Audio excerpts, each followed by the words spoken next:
Drop the motherfucking intro, Sam.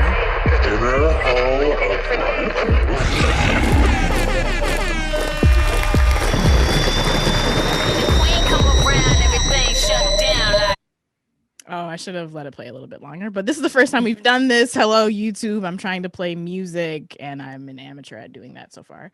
Welcome to the Inner Hoe Uprising, the podcast about sex, love, and dating from the perspective of me, Sam, one black, non-monogamous, pansexual feminist hoe who has survived a coup, right? That's kind of weird.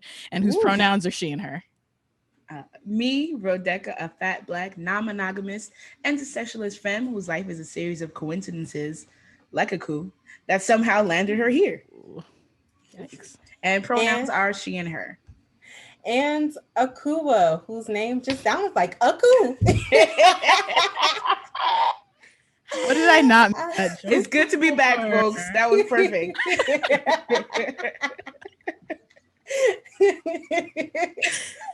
Oh shit, that's so funny. Thank you.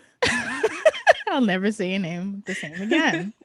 All right. On every episode of the Inner Hoe Uprising, myself and my lovely rotating co-hosts talk about sex, love, and dating as it pertains to current events in the world, our lives, and yours. And occasionally we hit you with interviews with insightful folks or do deep dive episodes on a topic of our choice. And our fourth co-host, Rob, is not able to join us this week, but they'll be back in a couple of weeks. So this episode, we're talking about managing your time in the new year and beyond, TikTok, Instagram, and sex work, the Gen Z romantic ballad called Throat Baby, CyberPunk 2077, video games and feminism, plus how to handle the impact of sexual trauma and much, much more. If you would like to follow along with the conversation had in this podcast on social media, you can do so by using the hashtag Inner Hoe Uprising so we can see it, and the hashtag Podin so other people can see it. And if you would like to follow us on social media, you can do so at Inner Hoe Uprising without the G on Twitter, Inner Hoe Uprising on Instagram and Facebook. And you can join our Facebook group by searching Inner Hoe Uprising, CUMMUNITY, and head out to innerhoeuprising.com to pay a hoe. And if you're freaking with the vision and down with the vibes and you're using YouTube, do us a favor and hit subscribe. If you're supportive of the hoes and want to see our success spike, do us a favor and click like. If you want to keep the conversation going during your time spent, do us a favor and comment with your thoughts and opinions and questions and concerns. And please, please, please click that like bell. Otherwise, you're going to hell. Just kidding, because you already live in hell. If you want to pay us to speak virtually at your school or conference about sex positivity, black feminism, podcasting, or other kinds of topics we discuss on this here show, or if you'd like us to host a consent, pleasure, or dating virtual workshop for your organization, well, we would love to do that. So to book us, you can send us a line to ihupodcast@gmail.com. We're getting into our first segment that we like to call Hoe of the Week, and we've got a bump for it too. Drop the bump or bump the drop? No, drop the bump. Yes. Drop the bump. Bump the drop. Grandma, yeah. Are you a hoe? That is. I love it. Because you guys are the hoes. Okay, so Hoe of the Week is when we shout out homies who have supported Inner Hoe Uprising the past week. Hoes of the Week get special nicknames, and the game, if they choose to participate, is to guess the meaning behind their nicknames. This week, we got Angela L, whose nickname is Given Out L's, who became a patron on Patreon. We got Orion W, aka Aura, who became a patron on Patreon. We got John P, aka Jay-Z, who became a patron on Patreon. Thicky Smiley, whose nickname is just Thicky Smiley, who became a patron on Patreon. We got Catalina G, aka Tater Thotty, who became a patron on Patreon. Kelsey, aka Keenan and Kelsey, who became a patron on Patreon. You know what? There's two people who didn't become patrons on Patreons, but donated to us on PayPal, but I didn't write down the difference. So you two know in your hearts who you are. We got Jessica B, aka Jessica Rabbit, who paid a hoe in some very good way. We got Mixed Justice, whose nickname is Mixed to Justice, because there's a reference to that can't be replicated in a nickname. So thank you very much. We got Lex C, aka Hey Shantae, Willow W, aka Womp Womp, who became a patron on Patreon. We got Ellen O, aka Elle Woods, who became a patron on Patreon. And we got Chameleon there, tougher than Nigerian hair, who upped their pledge on Patreon. Thank you all very much for supporting the show. If you would like to be a hoe of the week and get a cool nickname, here are some things you can do. You can leave us a 5-star review on Apple Podcasts. You can feature us in an article you've written. You can shout us out on social media. These are non-monetary ways that you can support the Interho Uprising podcast. We love monetary and non-monetary support, and we understand that in the midst of the end of the world, monetary support might not be feasible for many folks. So if you can't, don't. But if you can donate to us on PayPal at paypal.me/interho, or you can go on Patreon by going to patreon.com/interhouprising. The links to all of which are in the show notes. Plus, we got some perks, some piggity perks, some perky titties, all of those kinds of things.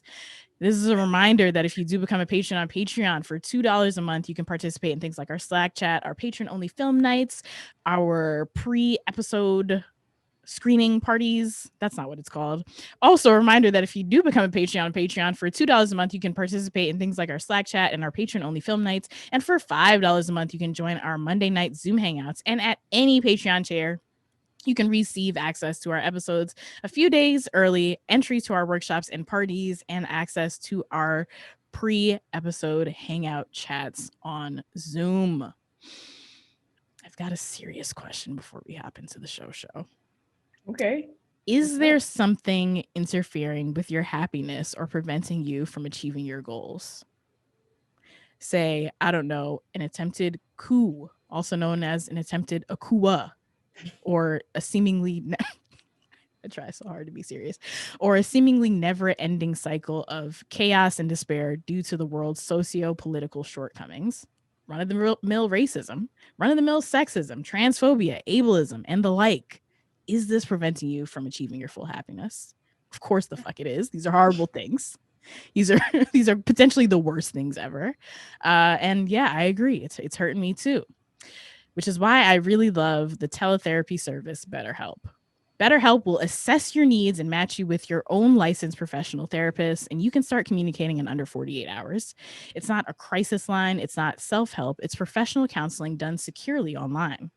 There's a broad range of expertise available, which may not be locally available in many areas. The service is available for clients worldwide. I live in the world, so I think that's pretty nice. You can log into your account at any time and send a message to your counselor. You'll get timely and thoughtful responses. Plus, you can schedule weekly video or phone sessions, so you won't ever have to sit in an uncomfortable waiting room as with traditional therapy. BetterHelp is committed to facilitating great therapeutic matches, so they make it super easy and free to change counselors if needed. It's more affordable than traditional offline counseling, and financial aid is available. So BetterHelp, along with we here at the Interho Uprising podcast, want you to start living a happier life today, right now. So you can check out their website and read their testimonials that are posted daily, and visit betterhelp.com/IHU. That's better HELP, and join the over 1 million people who have taken charge of their mental health with the help of an experienced professional. In fact, so many people have been using BetterHelp that they are recruiting additional counselors in all 50 states. Plus, we've got a special offer for Interho Uprising listeners. That is y'all. You can get 10% off your first month at betterhelp.com/IHU. That's betterhelp.com/I as in inner, H as in ho, U as in uprising. Now, word from us kids. Now we're going to get into a segment that we like to call self-care tip. And here's the drop for that, baby. We got drops on drops on drops.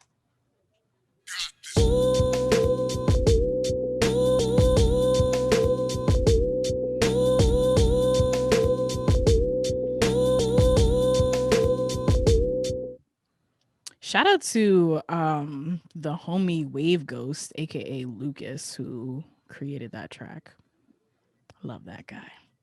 All right, self-care tip of the week is the segment where we give you tips on how to care for yourselves. I'm gonna say create for yourselves. Create can also be care, but this is how to care for yourselves. So let's start your 2020 off right with a lesson in time. Who here struggles with time management? Me. Yes. Okay. So a little bit of background. I have long had poor time management habits. Several months ago, when the pandemic Lovato, that is the alternate name for the pandemic, started, I began taking a lot of online classes. One such class was about time management, and I will put the link to that class in the show notes. It is not free, just to let you know. unless you do a 7-day trial of a site that I'm not going to mention because they're not sponsoring us, but it'll be in the link in the show notes. But if you're like me, you might have like a bunch of things floating around in your mind that you have to do or that you want to do. And throughout the day, you're hopping from one thing to the other thing, and your brain is reminding you of some unfinished task that you've yet to complete. It's very stressful. And then you end up not completing everything that you wanted to complete in the first place. So to help address that, today's self-care tip is to do a mental clearing exercise and to schedule deeply into the future, if it exists. We'll find out the next episode of this world. So step 1 in the mental clearing exercise process is to set up your mental clearing exercise. So you'll need a sheet of paper, whether it be physical or digital, or like a big old, I don't know, piece of cardboard. That didn't make any sense. You just need something to jot things down on. An hour of your free time, let's say, maybe a friend, and a list of categories that are going to cue your brain to all of these unfinished things that you have going on in your old noggin. So these categories can be things like work, personal life, health and wellness, relationships, appointments, home, bills, hobbies. Basically it's just general buckets of all the stuff that make you you and that comprise of the things that you're allotting your time to. So if you were me, for example, one of your buckets might be Inner Hoa Uprising, or if you were Kua or Rebecca or Rob. But if you were specifically Rob, for example, one of your buckets might be the dogs, because Rob has dogs and has to do many things to take care of those dogs. So step 2 is to do the actual exercise. So the exercise is going to consist of this. You're going to read off the cues and write down anything in your mind that you want or need to do that the cue reminds you of. Even if what you're reminded of doesn't fit in the category, still jot it down because it's floating around somewhere. Just get it out of your brain. If you've gotten a friend to help you out, have them read the cues and you just focus on searching your brain for all of the stuff that you need to get out. At the end of the exercise, schedule 4 hours in your day in the future, not on that same day, to process everything you've taken out of your mind. And then after you're done, like really bask in the fact that you've released yourself from the burden of feeling like you have to remember several things at once, because now they're written down. So you don't have to remember them all the time and keep reminding yourself. They're in a place that you're going to get back to. Step 3 is to process and schedule deeply into the future. So when I say processing in this instance, I'm saying it as in meaning you pick what you have to do with that task and when you're going to do that task. So in the 4 hours that you've set aside, you're going to go through each item that you've cleared out of your mind and figure out what the next step in the task is and when you're going to do that next step. So let's say what you got out of your mind was to renovate your basement. The next step is not renovate your basement, because you're not going to renovate your basement all at once. It's not how anything works. But sometimes when you have poor time management skills, you're like, I have to start this right now. And then you start doing everything with it and it's way too much to do in a day and you don't get it done. That's why you're not getting it done. So the actual next step is the first thing you need to do to start the task. So that could be clear out old boxes or research contractors. So you're going to take that very next step and then you're going to pick a time to do that thing. Don't do that as a part of your processing, though. Just figure out what you're going to do and set a time to do it. Don't start doing the thing. Don't start clearing out the boxes, because then you're going to move on. And now you've forgotten all of these things that you were supposed to be processing on that day in that 4-hour lot of time. So yeah, you're going to pull out a calendar and you're going to look at when you actually have time to do that specific task. Everything you've addressed in your mind clearing exercise is not going to get done next Saturday, and that's okay. So that's why I say schedule deeply into the future, like actually give yourself time to do the things that you need or want to do. And step 4 is to have faith in yourself that you will actually get it all done, because you can. You just need to give yourself adequate amount of time to do so and adequate space to do so. And finally, I'll leave you with this. Repeat this mind clearing exercise and deep scheduling process every 3 to 4 months. The links that I'm putting in the show notes are the link to that course I was telling you about. It tells you more about just time management skills in general. And then I'm also going to put a link in the show notes about different kinds of cues that you might want to do during a mind clearing exercise. And that's this week's self-care tip. Thank you. Thank You're you. welcome. Even just reading and hearing that, like all of the practical steps, it takes me back to, I guess, elementary school, when we were first learning about goals or like things we're supposed to do. And just like short term is like these, they felt massive to me, but they were supposed to be like a month. And it's just like my short term is like, okay, I'm going to clean my whole house and Yeah. And like there's no practical steps in between, as opposed to this, which feels like get it all out because it's always buzzing in there anyway. And then worry about at another time really dicing it up. And it granted, it feels like it should be something that we're all doing, but we're told like, all right, your short term is things that you're going to do tomorrow, and that's everything. But then your long term is like, and that's like the way my brain does it. And because I'm writing it down, I say to myself, I have to get this done immediately, or I'll just be like, all right, I want to clean my room. And in the middle of that, I forget about all the things that are still buzzing around, and I'm running to clean my room and I'm overwhelmed. So like I really appreciate like the broken down approach of just like getting it out and purging it, and then really dissecting each one and like taking the time to say, no, you're not doing this now. What needs to be done? Yeah. And that's like, I never even thought about it that way. So that's definitely. Me neither. I think like time management is like literally a skill. I don't think that you're born with that. Or I sure as shit wasn't. If me in the gene pool, because I don't know.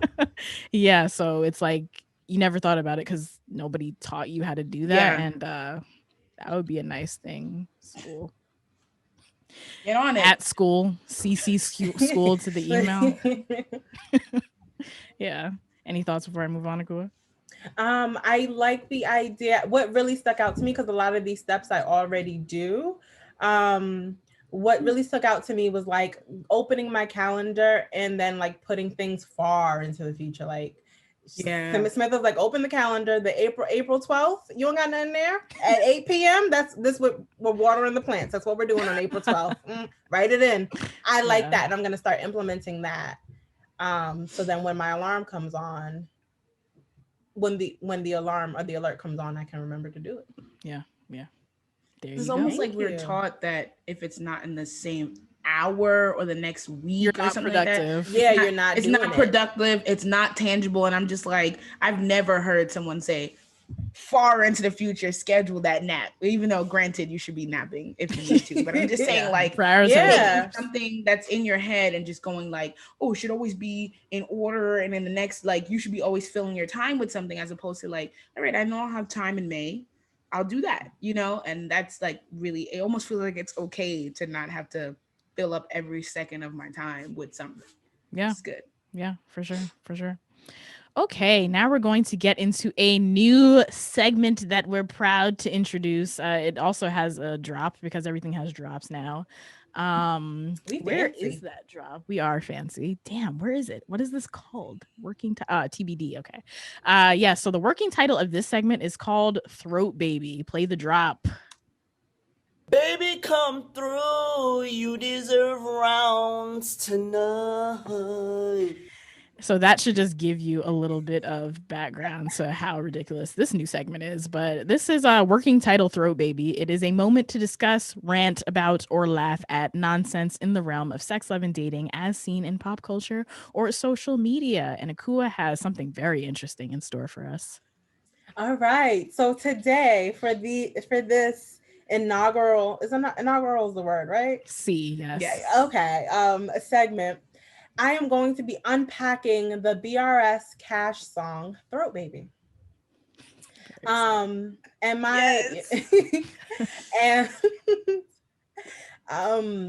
in this essay, I will be discussing this song.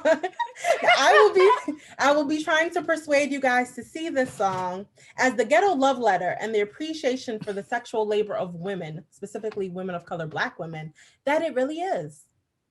Okay. So this came from two things. One, for some reason, I've had an infatuation with this song. I hear it. It sounds very romantic to me. I'm like, I want someone to speak to me that way. Should we do an acapella so we avoid copyright issues, but so someone who's like, I'm not going to YouTube this can just know a little bit? Yes. Okay. Actually, no, because we can get into it. I have the chorus. We're going to do the lyrics. So we'll get into it. Don't worry.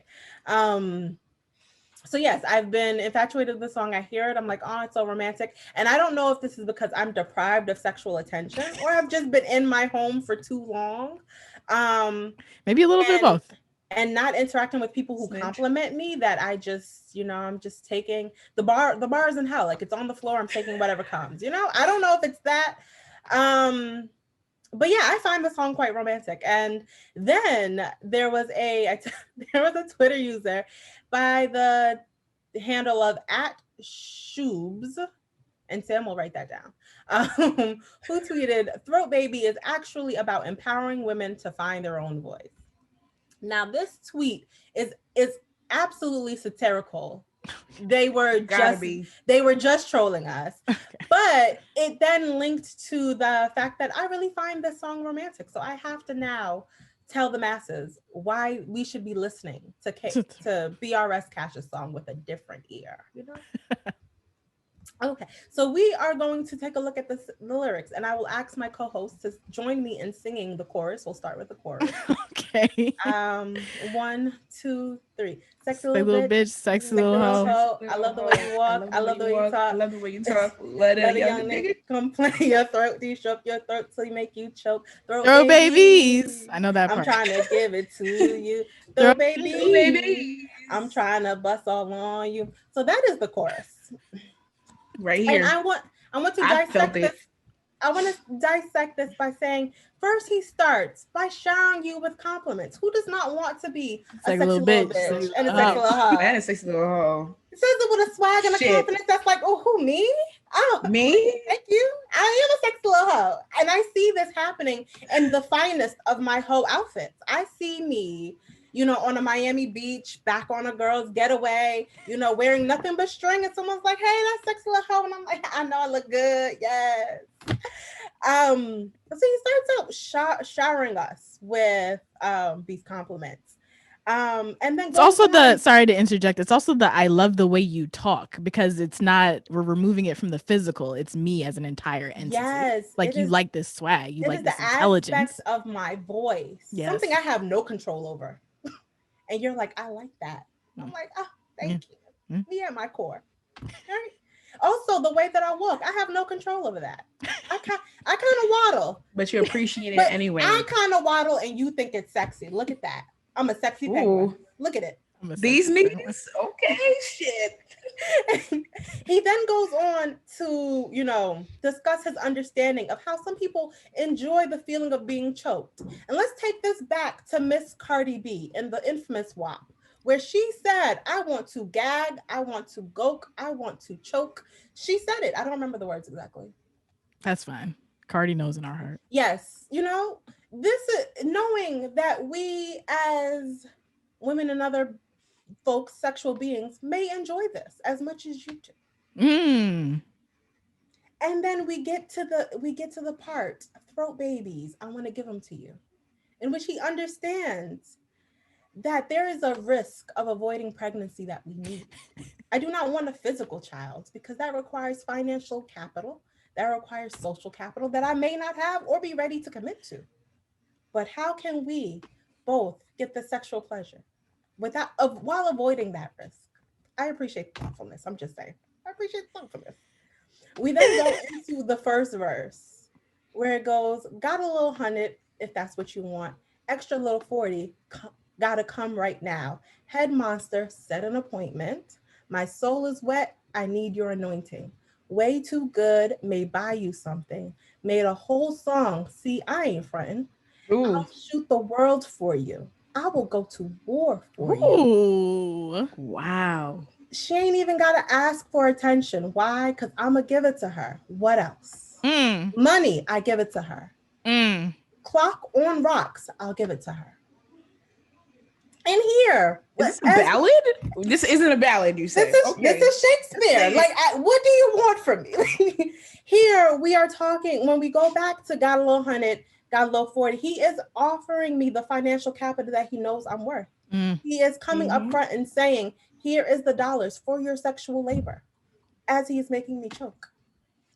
Head monster, I'll set an appointment. Considering my time at agency, I don't come on your call. You are asking me. You better schedule me in the future, nigga. Exactly. If I have done my time management and put you in for April 12th, he knows my time is worthy. I have never been more convinced of something where I'm sitting here like, Akua is making a point. No one is being taken for granted. Everything is being appreciated. I see it.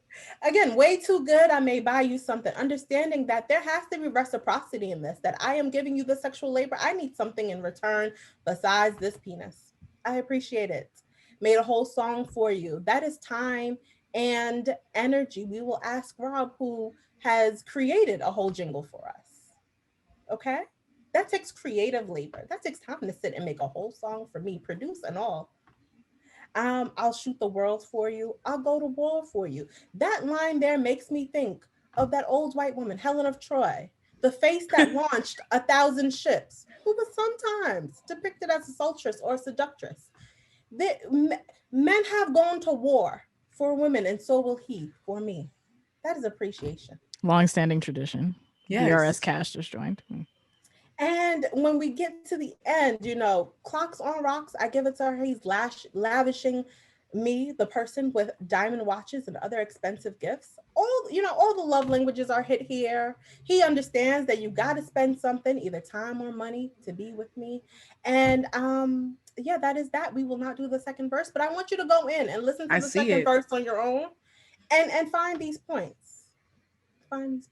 Throw babies. That's it. Thank you. In short, thank you. That's the love song of our generation right there. I'm petitioning for it. I don't even know.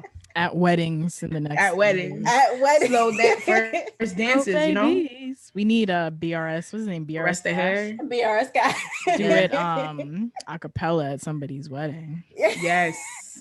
Oh my gosh. Please. Thank you, Akua. But thank you. Yes, that is that. All right, we hope you all look forward to future TBD throat baby segments in the future. I don't know what this segment should be called. I don't know either. If you have suggestions, write them into us. Yeah. I was thinking it could be called Fuck Is This? Fuck Is This? Let me write that down. That's pretty good. Okay. Fuck Is This? In the bottom right of your screen, you can see Rebecca's partner crawling on the floor.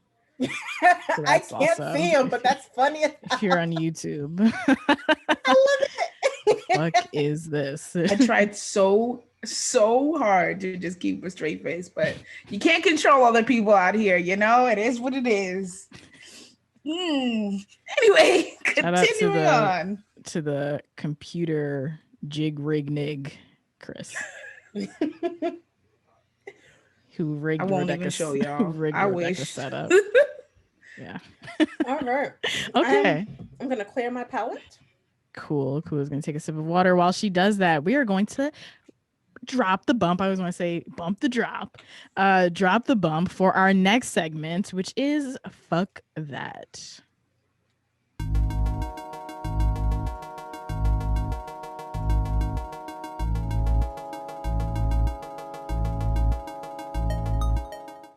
Felt like that was very current eventsy, which is why that. No, I was literally gonna say that.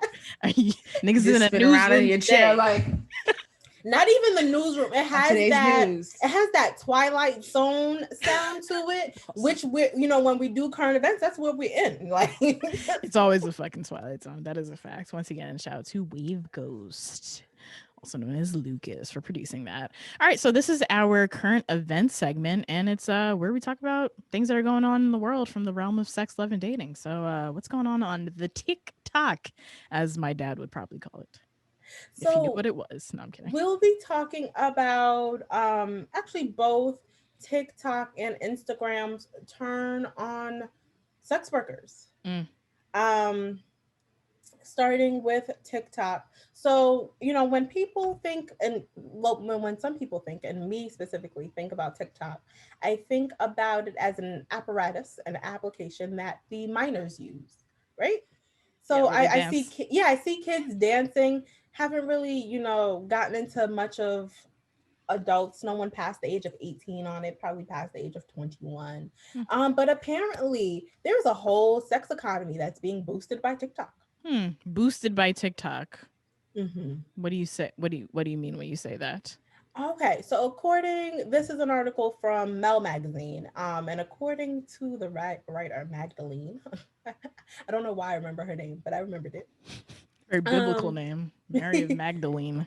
TikTok related porn has become massively popular in that there isn't anything inherently explicitly sexual about what's happening on TikTok, but typically what you see are, conventionally attractive women, kind of home dressed, and maybe an athletic bra and some sweatpants, midriff usually showing, dancing in one way or another to, in the secretness of their bedroom or an empty apartment that can be, twisted to to be sexual.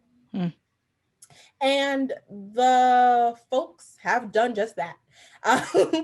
So because of TikTok, a lot has changed in the way people are consuming porn. In that there's even been a subreddit created called TikTok Not Safe for Work, Interesting. which had less Oh. than 40,000 members last year, but presently has close to 1 million members. Whoa. And ranks Pandemic horny. and ranks about 50th, 54th in the 100 most popular not safe for work subreddits. Wow.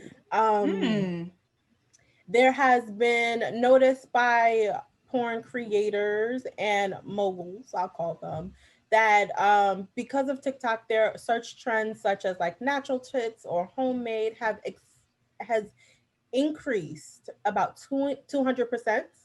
And that amateur porn is now the most popular category. And most people are searching for, again, natural bodies, quote unquote, and this kind of girl next door aesthetic. Yes. People are positing that that's happening because of TikTok. Yes. Why are they saying that?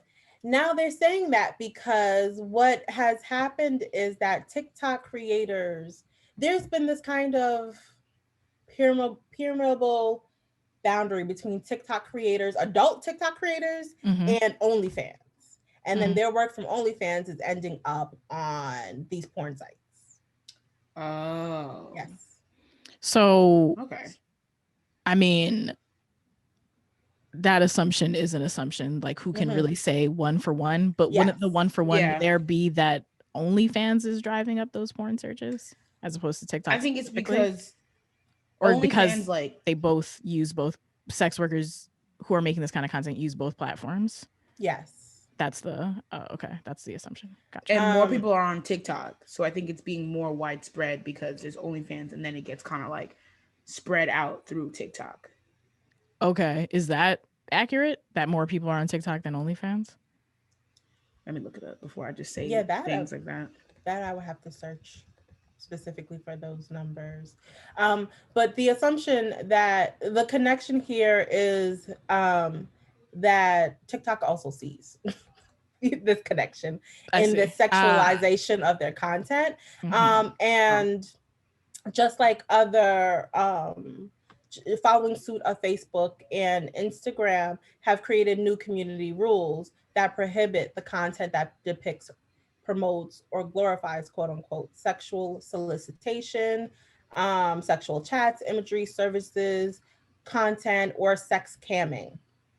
And then in late last year, began to purge accounts of specific content creators, of specific TikTokers who were within guideline, but the only underlying or connecting factor was that they also had OnlyFans links attached to their page. I just want to say, for my random fact that I pulled out, OnlyFans is 30 million users as of 2020 to date. December 2020, 500 millions are on TikTok. So it is more. I just assumed like it was just like, oh, OnlyFans is this pocket, and then TikTok kind of spreads it even further. But yeah, there is way more users on TikTok than OnlyFans. But clearly TikTok is also realizing that correlation themselves, as you, Akua, said. So yes. I'm sorry, I lost my train of thought. You were saying that they TikTok is purging accounts of people who didn't even have anything in their bio aside from the fact that they or anything sexual in their content aside from an OnlyFans bio. Yes. Yeah. And TikTok is not the only one to do that. We will talk about Instagram's new terms of service in a moment. That really pees me off. All right. Is the conversation in this episode so far resonating with you, helping you learn some new shit, helping you unlearn some old shit, or just allowing you to have a good ass time? Wow, the responses are so loud in my ear. You're saying that it is, which is amazing. I love to hear that. We all love to hear that. And we would also love for you to support the continuation of conversations like these. If you're listening to us on a podcast app, take a moment to take out your phone, open that app, subscribe to us. If the app, let's say it's the Apple Podcast app, allows you to drop 5 stars, please do that. Okay, you did it. Scroll down a little bit. Write a review. Okay, you're writing it out. I love them so much. Wow, submit. Cool. Wow, you did it. Thank you very much. Another thing you can do, if you got a little extra change, you can drop some cash in the PayPal by going to paypal.me/innerho, or you can come join our Patreon community and access our chat and virtual events for as low as $2 a month by going to patreon.com/innerhouprising, or you can just hit up your friend and say, yo, listen to this podcast. It's really dope. It's called Inner Ho Uprising. We thank and love you all for your continued support. Now let me grind my gears a little bit more. What's going on with Instagram, Akua? Because I'm boiling. Nah, seriously. All right. So around the same time, Instagram, which is owned by Facebook, late last year, December 20th of 2020 to be exact, published their updated terms of service. And what was, they do that just about every year. But what really drawed people to that was noticing the platform's community guidelines. Much like Twitter, they required adherence to rules that include a long list of banned actions and posting no-nos. Yes. Did you mean to say Twitter? Nope. Okay. Much like TikTok, it included a long list of banned actions and posting no-nos, including explicit sexual solicitation, explicit and implicit sexual language, including references to wetness or an erection, use of suggestive emojis and regional sexual slang or hashtags, and links to other materials such as the use of Linktree links. Or outside links. Mm-hmm.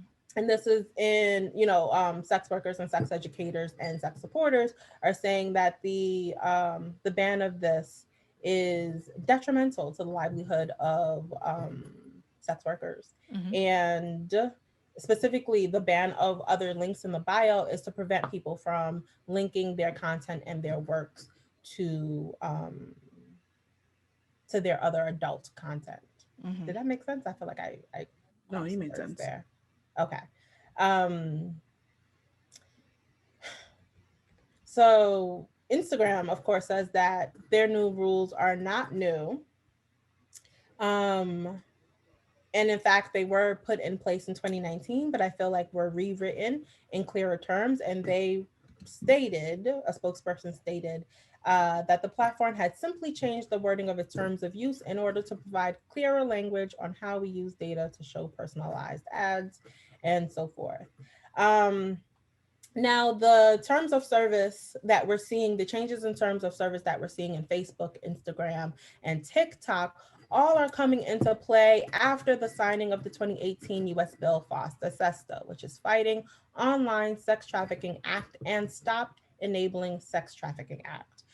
And we've talked at length, I feel like Samantha has done a deep dive about the impact of FOSTA-SESTA on sex workers, sex supporters, sex educators, and we're seeing it now in how we use social media. Yes, Sam. What's that rumbling? I don't know whose end that's coming from. Oh, I'm sorry. I'm playing with peanuts. Sorry. Didn't expect it to be that of all the things. You couldn't even tell. That's why I was like, your hand was gone, so I had no idea. That's funny. All right.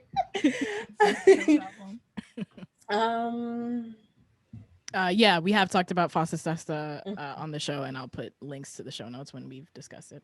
Mm-hmm. In short, the acts make it so that publishers are now responsible for any trafficking incidents on their platforms, which is leading them to this over-policing of the content so that they don't have to be caught up in any legal fees that they don't foresee. Yep.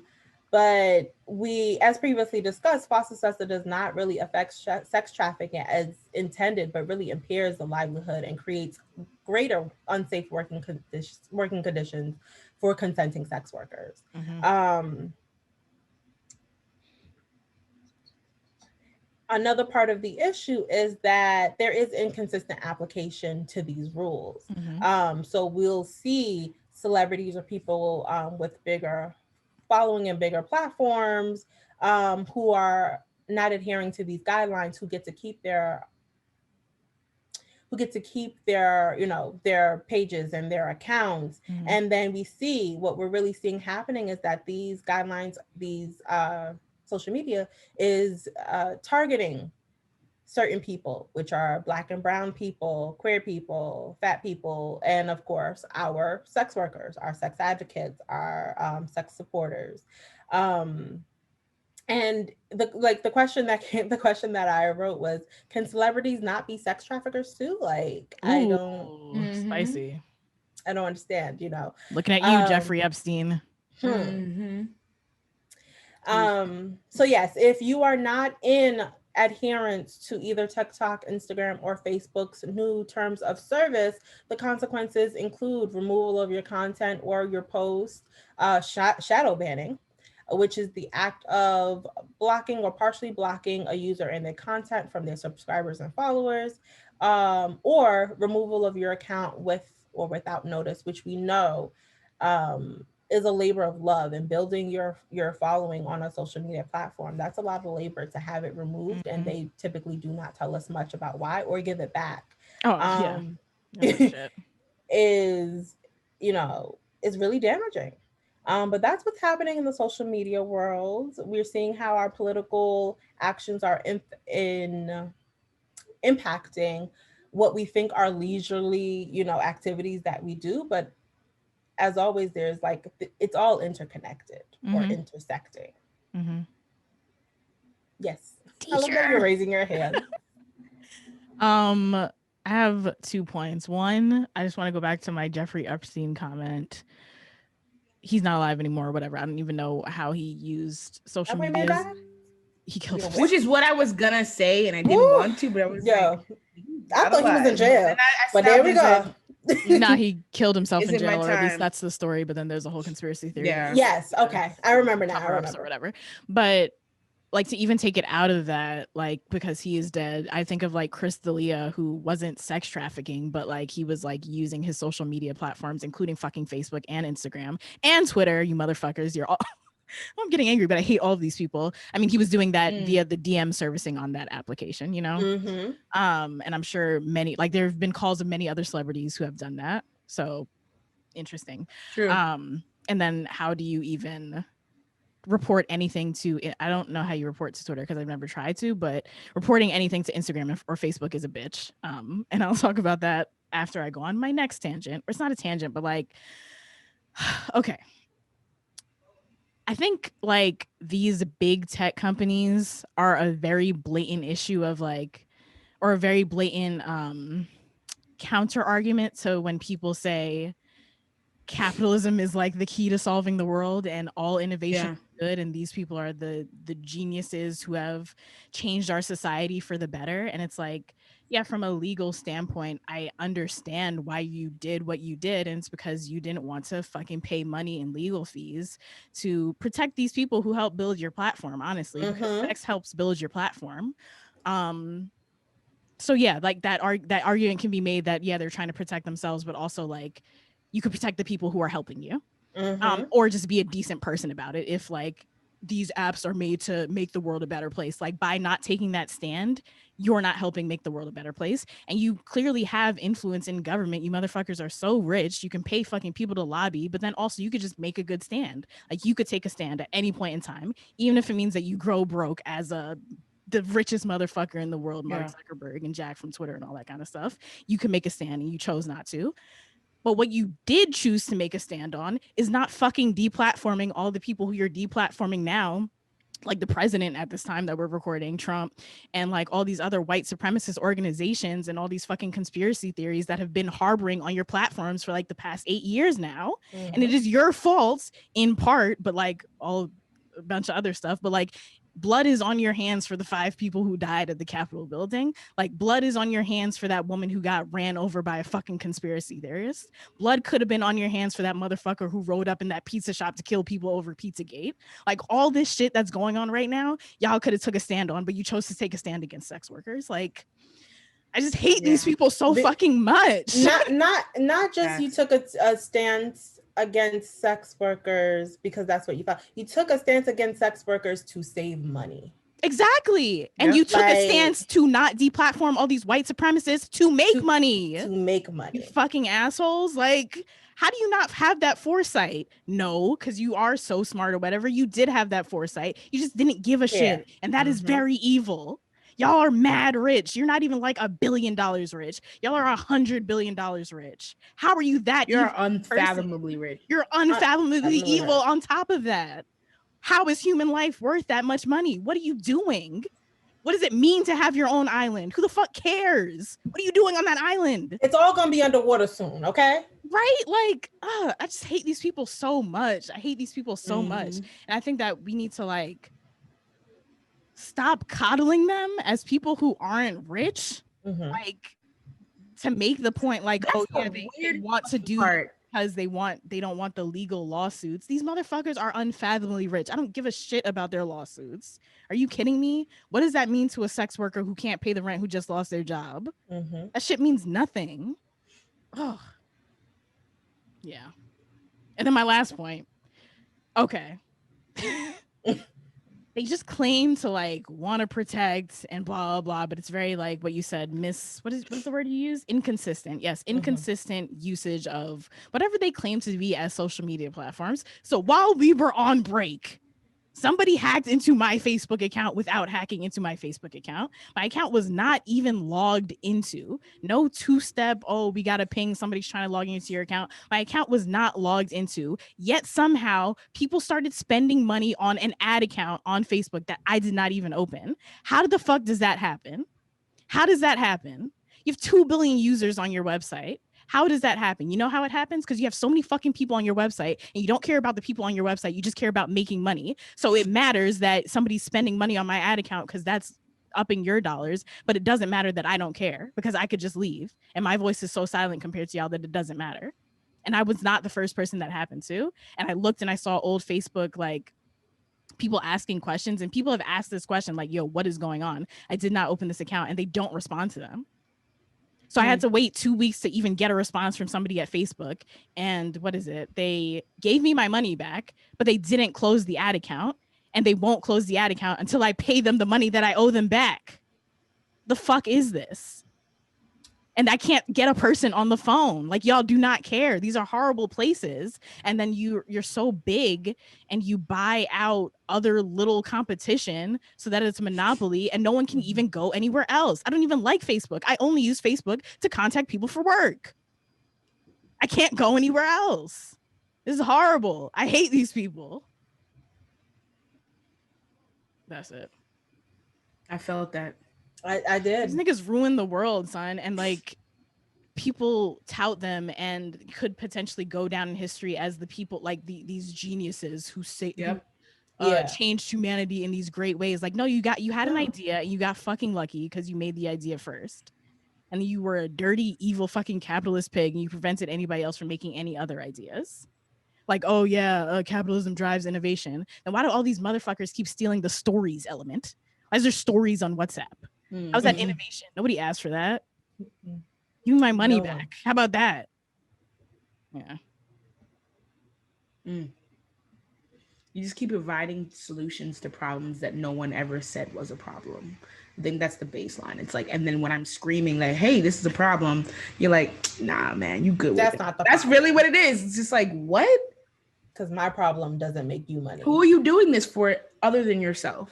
Because you want to claim that you're caping for the average person, but the average person is telling you, okay, this is what's wrong. Now you don't even know what's wrong. I got you. That's really what it is.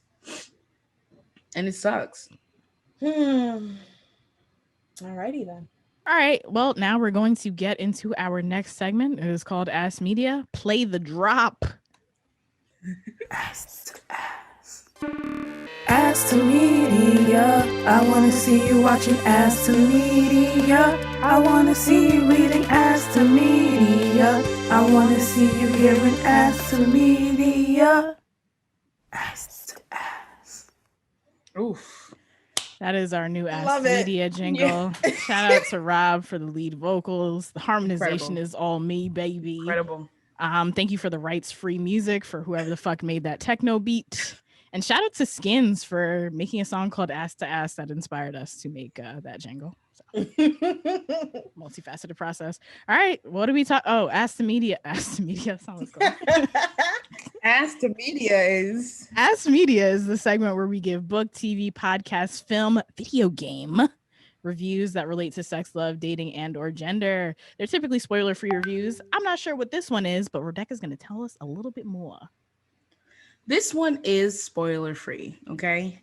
I am going to get on my soapbox a little bit.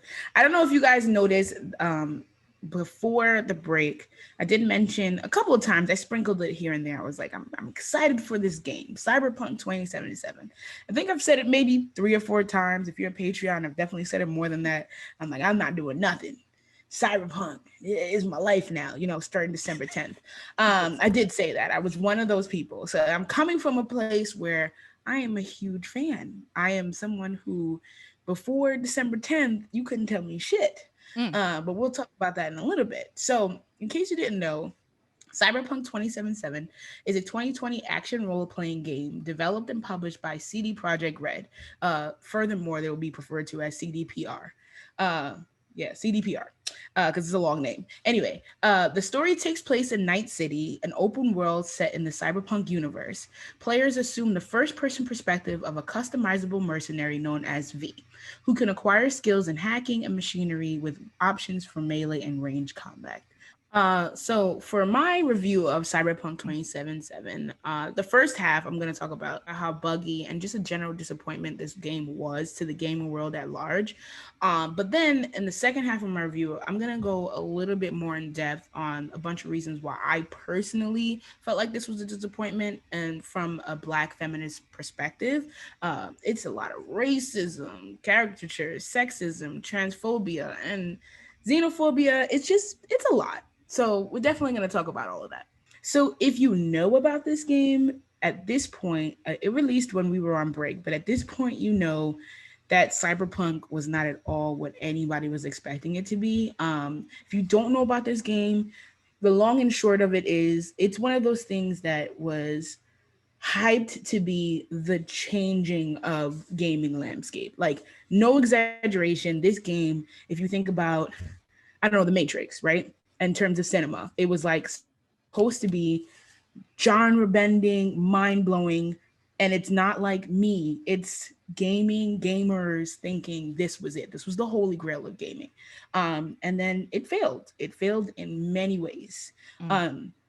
I played the PC version. It came out on different platforms: PC, PS4, Xbox One, and then the new generation, which is PS5 and Xbox Can you Series say, X. and then the new generation, because you had hit your... The new generation of consoles, which is Xbox. No, you don't have to explain. Oh, okay, sorry.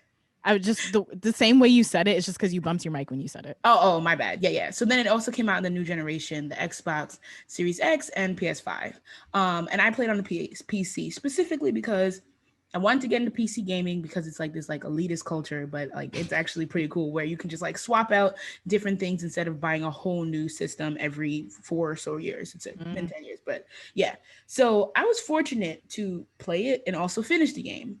It was not without gameplay bugs or visual bugs or sound bugs. And then there was also magical cops who popped in as soon as your character commits a crime, which in video games is not a thing. Usually there's like a progression. There's a cop on the corner and then it's like, oh, I saw you do this, as opposed to like, I'm in an enclosed building on the 8th floor and somehow a cop magically appeared in the closet. That is a bug. That is not something that should happen. And that's what was happening in this game. And I personally was waiting for this game for 8 years. That was when the teaser popped up on YouTube. It was just one person. It was like 10 seconds and everyone was like, holy shit, this is gonna be amazing. And even though I was underwhelmed by the customization screen, which to me is the favorite part of any video game, I will spend an hour and a half on that customization screen because that person is the person I want to create and I want to get into it. All the way to the credits, I was just like, ooh, okay. I had the privilege to laugh it off because in 2020 everything was kind of disappointing. So I was like, no surprise here. It just is what it is. I'm rolling with it. But for other people, because I was playing on PC, I could laugh it off and be like, wow, there's a floating cigarette in the middle of this conversation. Okay, that's weird. But for PS4 and Xbox One players, they were met with a game that was virtually unplayable. They turned it on, crashed straight to the main screen. They had cars that were flying across the screen. And even though this was set in 2077, cars flying across the screen wasn't because of flying cars. It was because it was being flinged across the whole city, and your character might be in the way of it. And it was like, wait a minute, this is not the way that's supposed to be. And there was also game breaking bugs, just things that, like, in an RPG, a role playing game specifically, you're supposed to be immersed. You're basically pretending that you are this character and you're living their life. So, a floating cigarette for me is like, that's funny, but a car crashing in the middle of a dialogue of a really important, supposed to be sentimental scene is like immersion breaking. And that's just not something that you want, because you're like, I'm out of it now and it's not really something I'm enjoying anymore. So bad was this mess that CyberPunk was that Sony, which I've seen other news. I'm obsessed with video game news. I love watching buggy videos. There have been buggier games, but Sony, it was so bad because of the promise that was delivered and all that stuff. Sony actually pulled it off of their PlayStation store, which means we're giving you refunds. If you don't want this game anymore, we're giving it back. And for a company that, at the end of the day, the bottom line is money, to take it off, it was a big deal. And it was no exaggeration to say that for a lot of people, specifically in this decade, but also gamers alike, the way that it turned out was so heartbreaking for people, because I know people personally who were using this game as a vehicle to almost save themselves from the mess that 2020 was. It was almost like, look, as long as CyberPunk comes out this year, everything's going to be okay. And that's really like, that was a rhetoric across the board. And when it came out and it was just like this disappointing thing, it was just like, of course, but it was really like almost a hopeless feeling. But then also on top of that, you can't talk about CyberPunk without talking about the developer behind it. So CD Projekt Red, or CDPR, is the game studio behind the Witcher series, where I talk about it all the time. It's my favorite series. It's now a movie show, a TV show. A lot of people are interested in it, but the developer themselves were considered kind of the darlings of the gaming world, because like EA, Ubisoft, a lot of companies are known to be about money. Mm-hmm. And granted, it's all about money behind it, but at least CD Projekt Red, you never felt like you were in it for the money. It felt like they were really listening to gamers, and they could really do no wrong as a company. They were just like, you know what, you guys are listening. And then when we said something, it was added to the game. And that's not something that you really see across the board. A lot of times it's like these microtransactions, or you feel like, that your wallet is what they're aiming for. But with them, it was just like, they're listening to us. They love us. These are the gamers. So it was so much so like this halo effect where like they could do nothing, that when CD Projekt Red, it was revealed that in the last month before release, they were doing crunch. So if crunch is a practice where developers are forced to work nearly around the clock to finish a game, which is unethical across the board, because you have a 5-day work week. They're doing it pretty much 7 days a week. You can sleep where you can fit in, but it's like your job. If you've ever heard like, you can't come in for this shift, but I would highly encourage you to do it. And that your job is in jeopardy if you don't show up. Mm-hmm. So that's what crunch is. And it's something that they promised that they would never do. And then they ultimately, someone in the company actually released the email saying like, hey, we're doing around the clock stuff. You need to do this. And everyone kind of like defended them because of the fact that they were just like known to be these good guys. So they're like, there must be a reason why you guys signed up for the job. So you must know this is what it is. All of that. It was crazy. But it was one of those things where a lot of people were still having these rose-colored glasses about CDPR, as opposed to thinking, okay, this is weird for them. This is weird for just the game to be forcing people to work around the clock, essentially. So it turns out, and we all found out by now, that CDPR was a lot more unethical in a lot of ways than we could have ever even imagined. So when they ended up releasing the games to reviewers, reviewers usually get like a copy for every platform. Reviewers usually get, I gotta stop hitting the mic. So reviewers usually get a copy for each platform. They get like PC, the old consoles, and the new ones, right? So it was very strange, and you notice that they were only saying you can only get it for PC. Like it was not going to be for any of the consoles, even though they touted it as something that was going to be for last generation and current generation. They were like, look, if you're reviewing the game, it's only going to be for PC, which was weird. But it turns out that it was intentional. It's because as I mentioned before, for PS4 and Xbox One, this game was virtually unplayable, and they knew it. And that's what ultimately led to refunds, because they were like, not only did you not give out the review codes, you were aware of how bad it was, and you were trying to hide it so that people would get these 10 out of 10 reviews, 9 out of 10 reviews, and then ultimately buy a game that when they play it actually a lot of reviewers redid it and gave them 2 out of 10 reviews, 1 out of 10 reviews, because of the fact they were like, wait a minute, this is bad, like the worst that you can think of, which is good. But then I noticed personally, because I was one of those people, given this is the same company that has made my favorite game, and I can't change the fact that that's my favorite game, Witcher 3. But this is something where I'm like, I'm looking at them and I'm like, I remember something else in the marketing besides like, this is going to be a great game for these generations. I also remember it being almost a media fire about one specific thing. And to me and something that I thought was incredible was this genre bending, gender bending a portion of the game that they really touted heavily in the media, that when I played, I noticed was completely different than what they were selling us. So if you search the words CDPR, CD Projekt Red, with gender, you will find, I kid you not, hundreds of articles claiming that the developer was going where no game has gone before. In an IGN article from August 2019, you can read CD Projekt Red is doing away with traditional gender options in Cyberpunk 2077 to keep the cyberpunk ethos of the genre. They said that developers are working to make Cyberpunk 2077 really inclusive. They made sure to say that, and that anybody who's playing will feel like they can make their own character, whether or not they're non-binary, really just throwing out all the words that you're like, oh shit, you're looking at me, you know who I am, you're thinking about me as a character in RPG where I'm not usually represented, and you're saying we're going to represent you, literally looking at the LGBTQ community and saying, we want you to play this game because you are included here.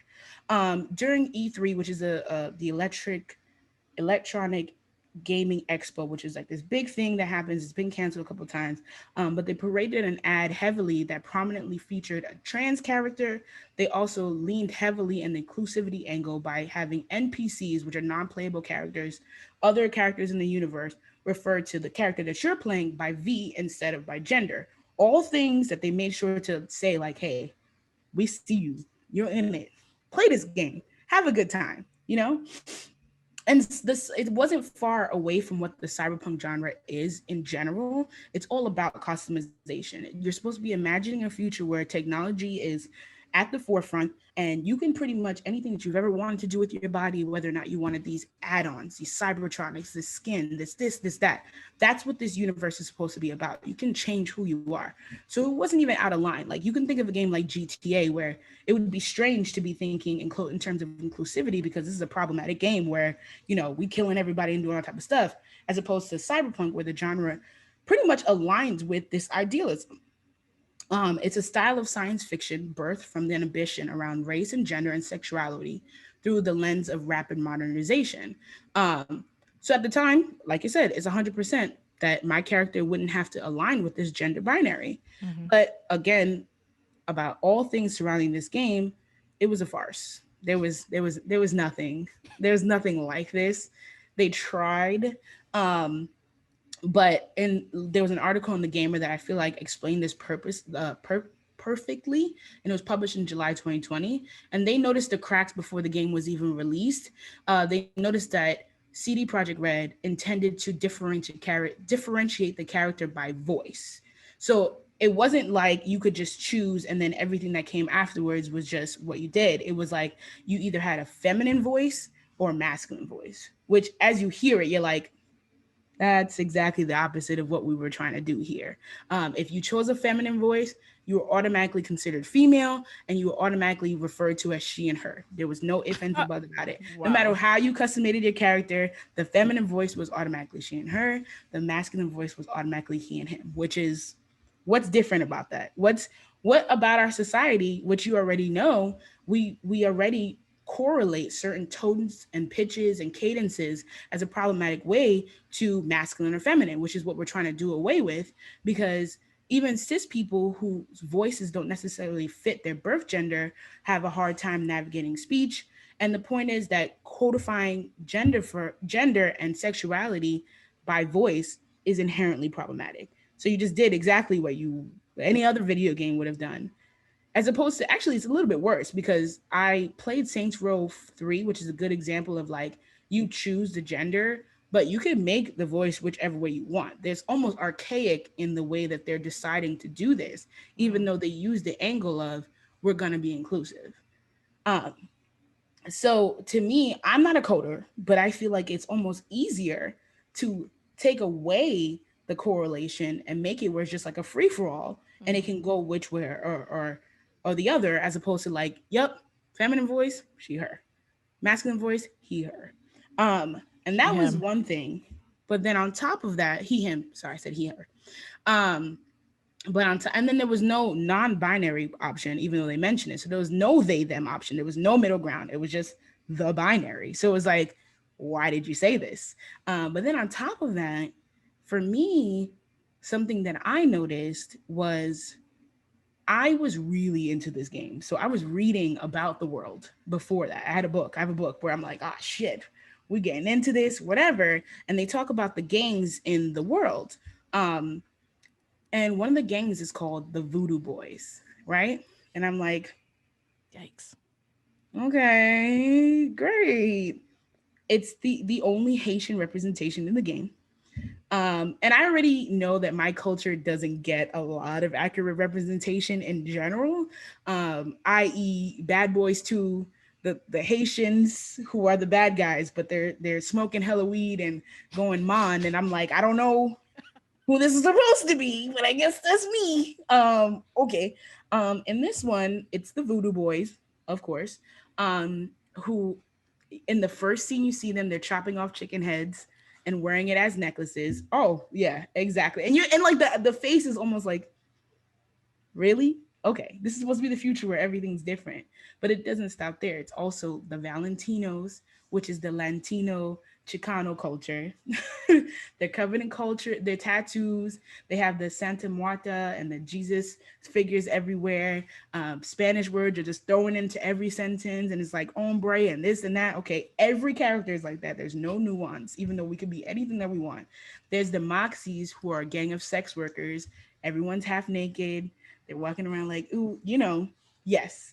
Then there's the Animals, which is a gang primarily made of Black and brown characters that are primarily known for doping and using animal supplements to push themselves to peak physical or bestial condition to portray. Okay. And then there's the Tiger Claws, where, in my opinion, is the worst. Every one of them is wielding a katana. They all know martial arts. They have glowing tattoos, street bikes, and they all reside in Japantown.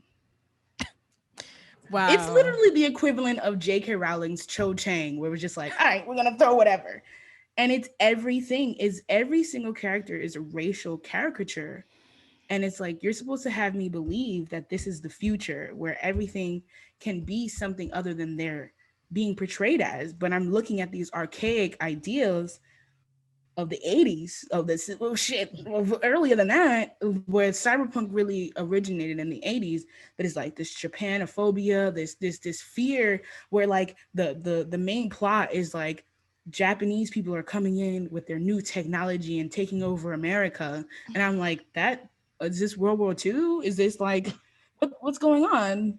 So it's like people focus on the disappointment of literally the game being trash, but there were so many ideals that were supposed to be like, let me look forward to a future where things are different, and you're literally showing me, if not the same, but worse. And every representation is like, seriously? Like, if my character can be anyone, why is every character exactly the way that the media wants? The stereotypes that we have to digest daily are just being reinforced in this game. And it sucks because people think to themselves like it's just a video game, but it's a media, it's a form, and it's just something that all eyes were on this. There's not a person who likes video games that doesn't at least know about cyberpunk. So it's like, I'm a Haitian person where I was on Reddit and people were like, I don't see the big deal. The creator's black. And I'm like, what? As if The black creator's people not a aren't some Haitian. of the most anti-Haitian motherfuckers I've ever experienced. Exactly. It's these conversations that are happening, and the transphobia, the racism, the stereotyping, the characterization of these groups, and that can never be anything other than what the media portrays them as. This game failed on a huge platform and in every other subset of just like marginalized groups who might have been looking for some semblance of representation that was accurate to what they know. And I remember, like, I want to say there was Samoan tattoos that were used out of context. There was a lot of things that was just like almost as if nobody was consulted. Mm, Nobody was asked, hey, is this the right way to do this? mm. And in scrambling to finish this game that they promised, they also really betrayed a lot of people who were looking at this as something to uplift these groups and really just say, hey, we see you, but I see you as what you are on TV, and I never even like tried to look deeper than that. And this is supposed to be the future. So a lot of people were just looking forward to a dismal future. But they did make sure to emphasize, if you look up CDPR or Cyberpunk 2077 with penises, you're gonna have a whole lot of articles, and that's the most exciting things. We're gonna have some penises on characters that shouldn't have penises. And that's it. That's the saving grace. But go ahead, Aku. I'm sorry. Do you know why there was this crunch? Because the trailer came out 8 years ago. What have y'all been doing in the past So 8 years? that was the thing, Ask and that's questions. Cyberpunk was supposed to be released. I want to say the first time they ever really gave a release date, and don't quote me on this, was maybe 2018. But really, the concrete release date was April 2020. Then it got delayed to November of 2020. I will not say that every gamer is this calm person where it's just like you do the game wherever you want to. When they delayed it again from September to December, they received death threats. Like, people were actually angry about the fact that they did it. So the crunch really occurred because they didn't want to have to tell people again that they were going to delay the game. And it's really the higher ups, the corporation, not the developers themselves, because the developers are just people who, I have ownership of this alleyway that I designed. And, they're not people who are deciding when things are released. They're just making a game until the corporation above them says, you don't have to make the game anymore. So the crunch really happened because they wanted to deliver something fast enough, and there was so much hype around this game. To say, hey, we're going to release it in 2021 or 2022 felt like they were going to lose a lot of money. They felt like they were going to lose fan base. And granted, they might have, but in no way near as bad as they would have now. So the crunch in and of itself was because most AAA games, which are like the big ones, like Last of Us 2, like games that are like you see them everywhere, as opposed to like independent games, there is a degree of crunch that is involved in playing the game, and people mostly look over it, but which sucks, and it's something at the end of the community that we shouldn't allow at all. But with CD Projekt Red, it was so publicized because they promised it wouldn't happen because they knew it was unethical. But it's if you don't give a timeline that leaves enough breathing room, what's going to happen is you promise people December, and by November you realize there are huge cracks in the game that you cannot fix. So the only way that it can be fixed is if people work all the time. And obviously it didn't help anyway. But yeah, it was because of pressure, because of money. The same thing that happens with almost every business, but people expected them to be above that.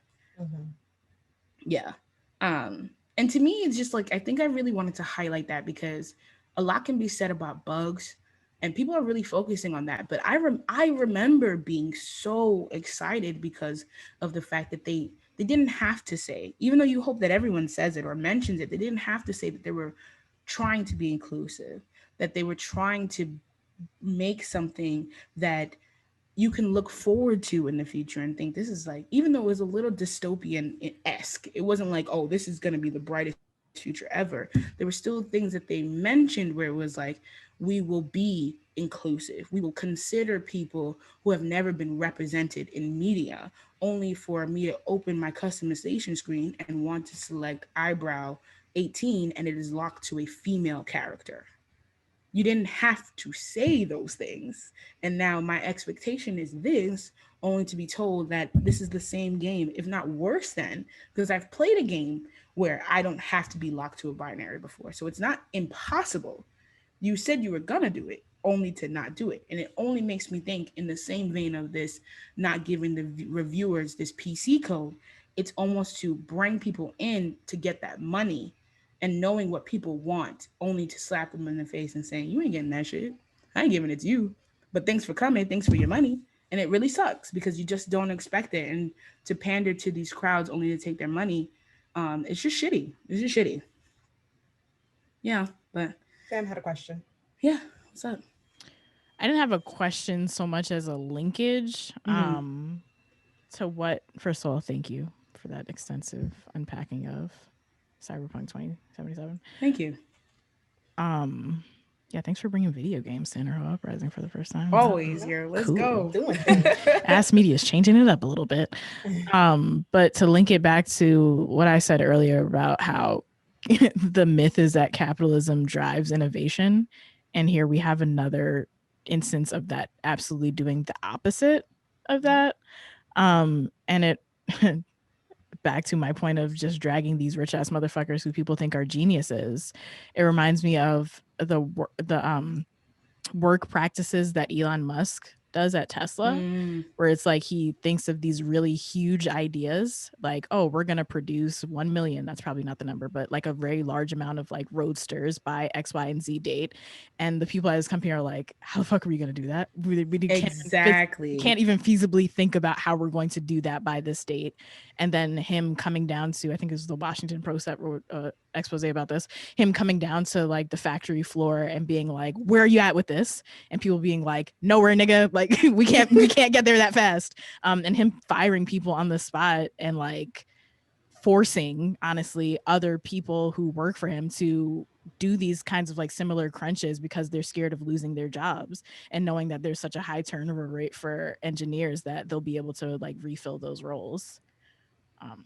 Yeah, so that really reminds me. CDPR, it's funny that you mentioned Elon, because I said Elon like me and this nigga on first name basis, but anyway, I mean, he don't deserve the respect of a Mr. Musk. That's a That, fact. first of all, that nigga's transphobic in and of himself, but talking about, oh, I want a better world and I can imagine all these things, but you can't even imagine how to fucking call somebody their pronouns, but you want to name your son X, Y, and Z 1, 2, 3. Fuck you.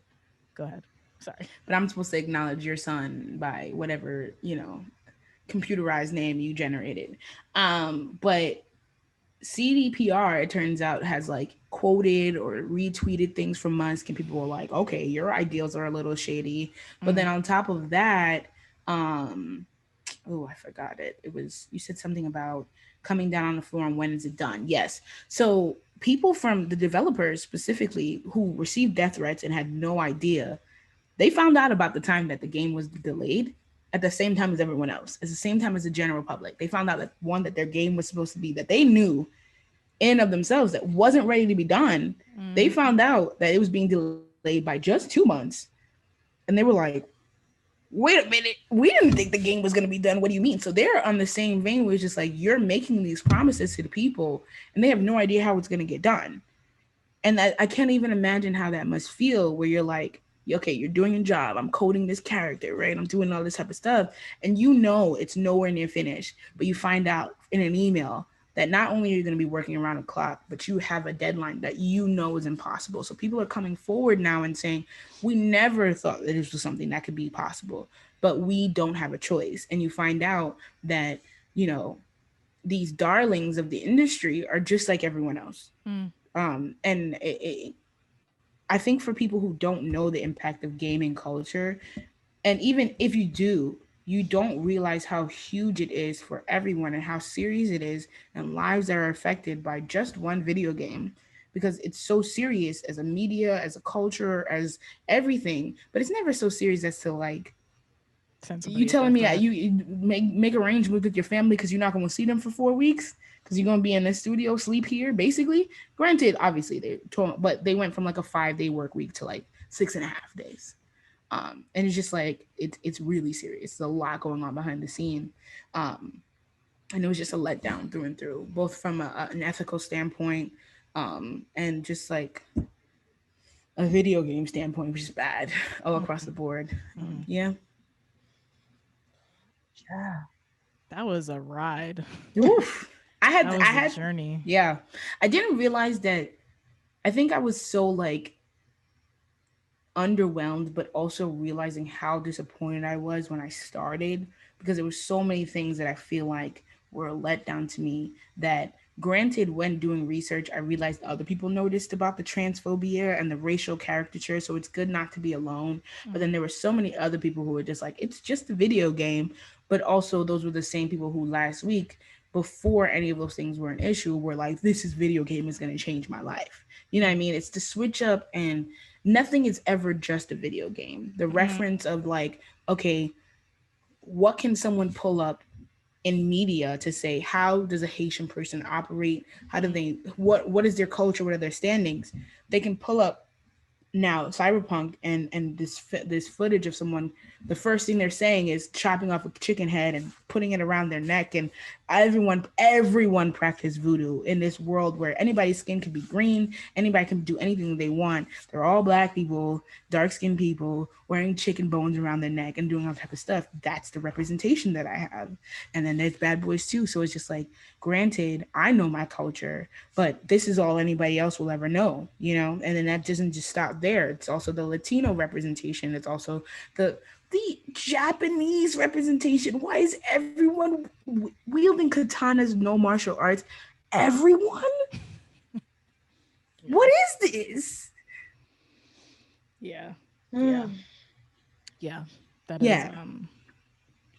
Come no on. no media. Even as you hear it, it's like, I feel like I didn't even have to flesh it out, because when you hear it, you're like, come on now. So, and that was, man, I feel like going back to the optimism of old Rodeka and recordings like CyberPunk, and now this is what it is. This is what it turns out to be, this dumpster fire of just like everything that you can possibly think of is thrown in there. Yeah. And it's horrendous. Well, thank you for that Of course. unpacking, because I would have never known, and now I know. Yes, See? Akua, I do it for you. Always. We don't have time for such conversations, but there's a conversation to be had about what does ethical gaming look like? Yeah. Or Oof. consumption, ethical consumption of games.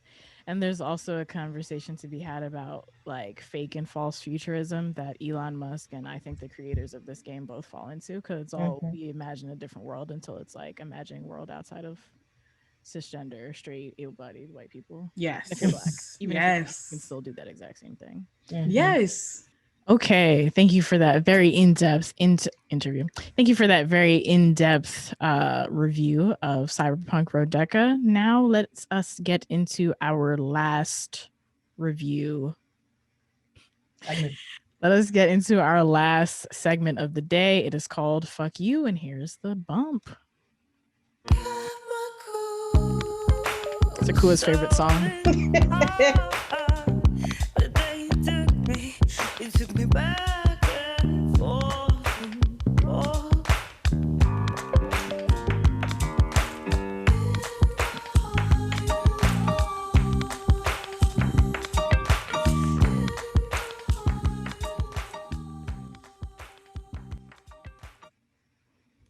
I should put fades on those in the future. Sorry. I was not using the right application. But we're moving on to Fuck You. It's the last segment of the day. It is where we read your listener letters. If you would like to ask us for some advice, share your hotels, rant against the white cishet patriarchy, you can send your thoughts to ihupodcast@gmail.com. Please include your pronouns. Also, because we are in the future, you can leave us a voicemail. We'll play it and respond to it on the show, so you can drop us a line at 404-491-9158. Today, we've got a letter from PTSD. The subject line, I don't remember it, but I am going to give a content warning for sexual assault, and PhD PTSD did not give their pronouns, so I'll be referring to them as they, them. Hi, hoes. I'm a huge fan of the podcast. I started listening while researching podcasts for my intersectionality course and finding engaging podcasts for distance learning during COVID. On your NRE episode, y'all brought up PTSD and traumatic relationships. I suffer from PTSD from multiple sexual assault/rape experiences. It's been suppressed for most of my life, but after a really horrific traumatic IUD removal, it came back to me. I've been in therapy, but still having a really hard time engaging in sex. I still have a really hard time engaging in sex with my partner and haven't had an orgasm since. It's been over a year now. My partner and I have found that I feel more okay with sex when I can assume a more dom role, but I still freak out when he tries to touch me. It's slowly gotten better over the last year, but any advice would be fantastic. Signed, PhD PTSD. Akua has a lot to say. Do you want to say it? Yes, of course I want to say it. But it kind of cuts in. Oh, no, you can go first because it kind of cuts in or piggybacks off of what you have said. So. Okay, cool. And Rebecca, did you have anything that you want to start with, or? I don't think that anything that I would say would be either different or more conducive to the conversation than what you guys were saying. But I do want to add that I am sorry that this is happening.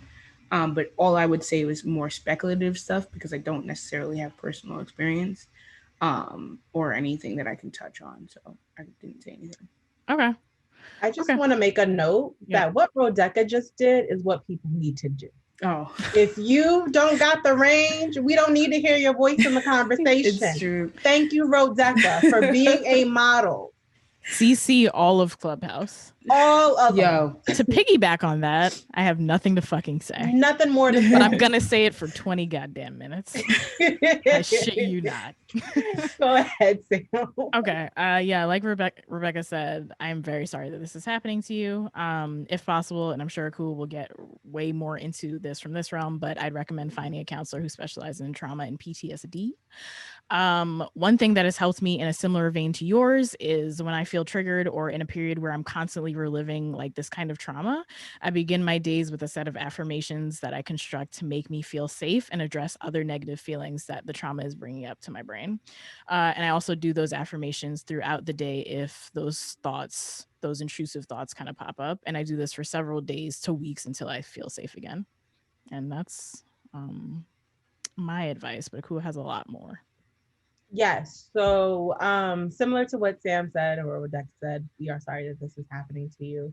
I would also recommend, if financially feasible, and if you're able to find one in network, if you're using insurance, is to find a certified sex therapist in conjunction to whoever your current therapist is, because they would probably be better equipped to help you undo triggers occurring in sexual encounters.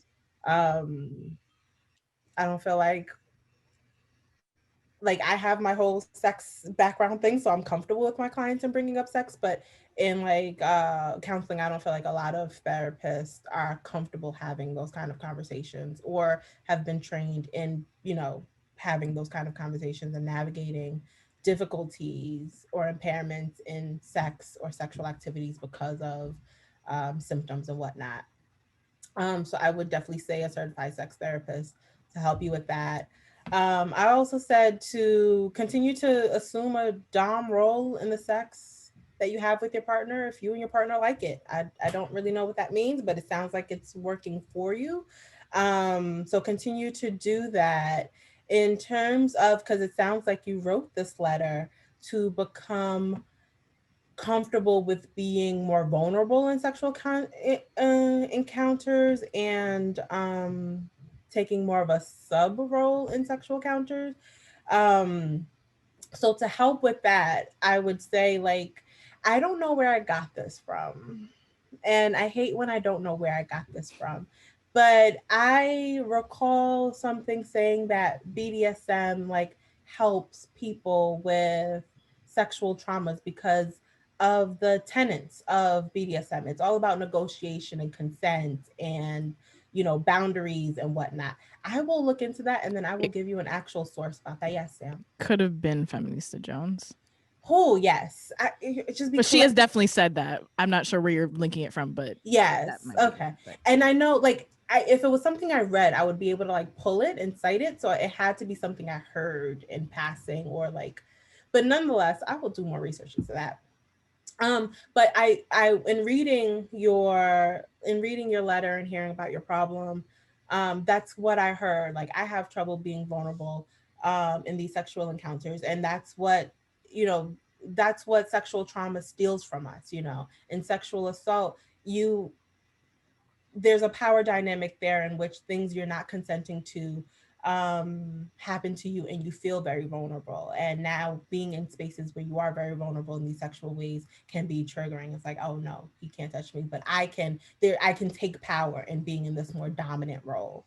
So then I thought, okay, you and your partner can talk about this as a part of your relationship and start to work in scenes, kind of like in a BDSM way, and where you would be taking a more submissive role. And when I say that, it doesn't mean that y'all got to get into choking and spanking and bondage and none of that. No. But the practice is that you'd be talking about how this sexual encounter is about to go, set goals for it, negotiate the activities that are going to happen, have safe words and safe gestures and all of that, and have it in a I don't want to say the word enclosed is coming to me, but it's like this. It's not a spontaneous or we'll see what happens. It's like from beginning to end, it is planned through, and we both have consented and agreed to this, so that you feel a lot more safer. With the working towards, you being more comfortable in these more vulnerable positions or roles. So I got some of this information on how to set up a scene, because I ain't never set a scene in my life, from Rekink. Sam, can you click the link and tell me where that I linked it? Rekink.com. Okay, yes. And Sam will link that in the show notes as well. But they suggested one, setting a goal. So I'm going to go into briefly some of the things that they suggested and how to set up scene is setting a goal so that each participant can talk about how they want to feel in this scene. What are we trying to accomplish? What kind of activities do you have in mind? And then making sure to negotiate the activities. I would say probably starting, with one and moving on, or you yourself creating a hierarchy of things that you are most comfortable with to things that you're least comfortable with. You didn't give us much detail, but you kind of said that you're uncomfortable with your partner touching you. So for yourself, you and your partner could talk about, what you're most comfortable with. I don't know what sex looks like for you guys. You didn't paint me a picture. So you guys can talk about what you're most comfortable with, and then creating a hierarchy, kind of like exposure therapy, to other things that you are not comfortable with or would least prefer.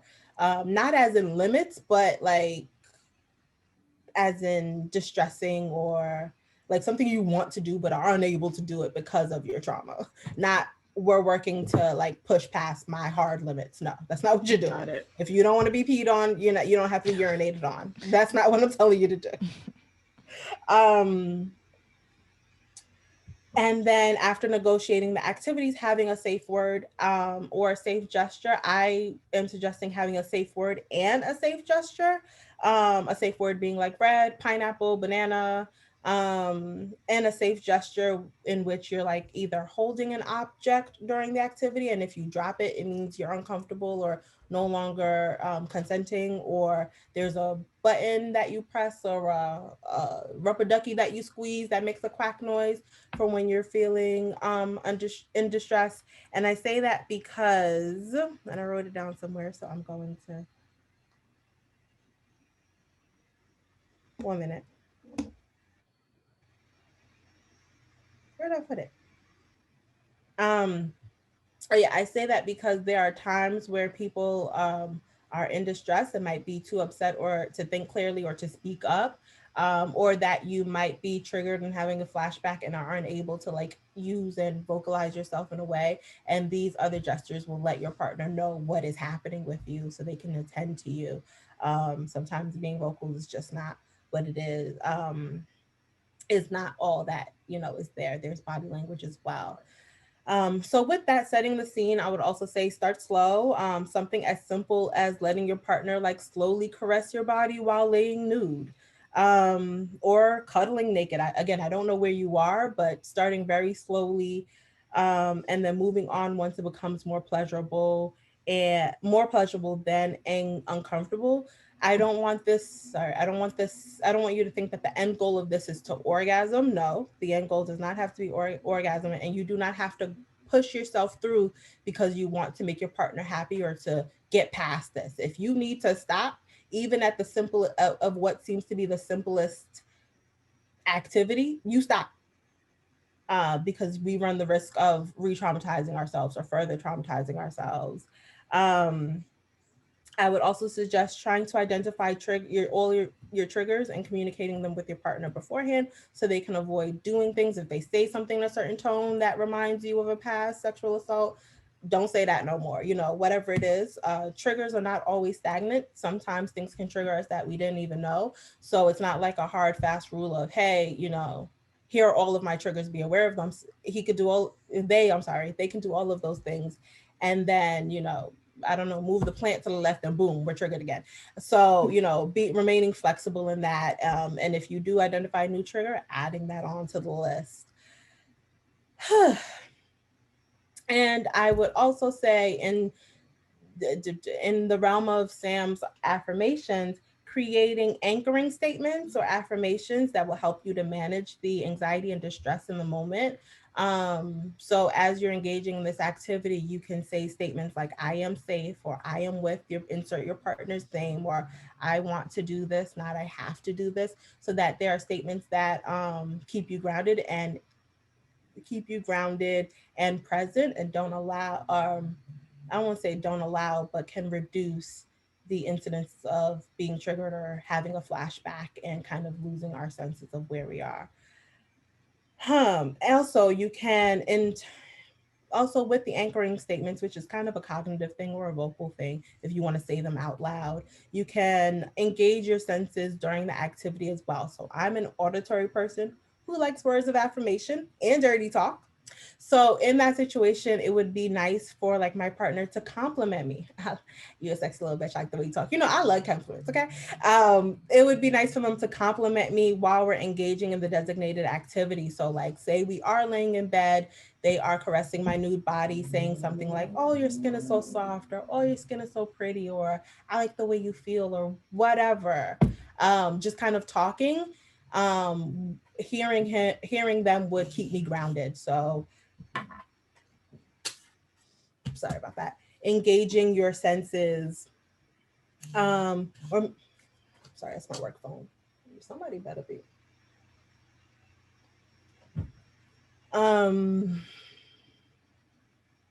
Or maybe you can, in terms of engaging your senses, maybe you can smell one of your favorite scents to keep you present. So if you have like a perfume that you can sniff, or I don't know, whatever you like, engaging your senses that way to keep you present. So as you're smelling it, you're remaining in the moment and not retreating backwards or flashbacking into a past assault. I'm going to scream this. Y'all need to practice aftercare after this. If this is something that you engage in, you have to practice aftercare. So that means discussing what you need to recover, because it's going to be a distressing event. It's going to be uncomfortable. You're working to build comfort. You need to be coddled and, recuperated in whatever way. But also discussing with your partner what you need to do if you are triggered in that moment. There's also a guide from Rekink about how Rekink is very BDSM. So it's about how DOMs can help their subs with aftercare, but you and your partner can, take those different roles. And I recommend that you read it and your partner also read it, so they know about aftercare, and that you guys it can help guide and inform your conversation of what you need. And then, so that is a behavioral experiment that I would suggest. Talk through it with your therapist, because they know the situation more in depth, I'm hoping, or a sex therapist if you find one. I say, this is my advice as a KUA. not Akua, the licensed mental health counselor, because I am not yours. This is me, Akua, the moonlighting sex therapist, a sex educator on Inaho Uprising. So, take that as an idea. Maybe it helps to spark another idea, but always do what you're comfortable with. And be gentle with yourself. And in the meantime, continue to take a dom role or practice other forms of sex. Maybe y'all just mutually masturbate, or they use a toy on you without having to touch you. If that's not triggering, kind of conceptualizing, figuring out where you are and what you would be comfortable with. I don't know if any of that made sense, but there we go. Made lots and lots of Made sense. lots of sense. Okay. Yeah. And for those who didn't write in, I feel like you gave information that will be valuable to anybody who's listening. For sure. Yeah. And we hope that helps PhD, PTSD. Mm-hmm. If you feel comfortable, give us an update. If you don't, Yes. don't. No. Mm-hmm. So yeah, I'm going to put that re-kink link. It rhymes. In the show notes, and I'm also going to put the episode that we talked to Feminista Jones, and she gets at the potentials of using BDSM as a method of healing from trauma as well in the link to the show notes. Anybody got anything else to say? No, I hope that helps, and good luck on your journey. Yes. It's tough. Yes. Well, if this episode made you think, made you laugh, helped you learn something, made you feel good, made you question yourself in a good way, or positively moved you in any sense, please leave us a rating and review on Apple Podcasts and or Stitcher, and let everyone you know that you love these hoes. We appreciate you so, so much. And if you would like to follow us on social media, you can do so at Inaho Uprising without the G on Twitter, Inaho Uprising on Instagram and Facebook. And you can join our Facebook group by searching Inaho Uprising, CUMMUNITY, and head over to InahoUprising.com to pay a hoe. You can also follow me, Rodeka, at The Darkest Timeline on Instagram and Existing Crisis on Twitter. You guys can follow me, Akua, at Hey Akua Girl on Instagram and Twitter. You can follow me at SlamRid on Instagram and Twitter. We're all on Clubhouse if that's something that you care about. And my Clubhouse is at SlamRid as well. Mine is Rebby or Not, at Rebby or Not. And mine is at Hey Akua Girl. I gotta keep consistent. Yes. Man, I gotta do that too. I gotta get on it, y'all. Once again, our sponsor for this episode was BetterHelp, and you can get 10% off your new trial at your. You can get 10% off by going to betterhelp.com/IHU. Have a great week because you motherfucking deserve it. Bye. Bye.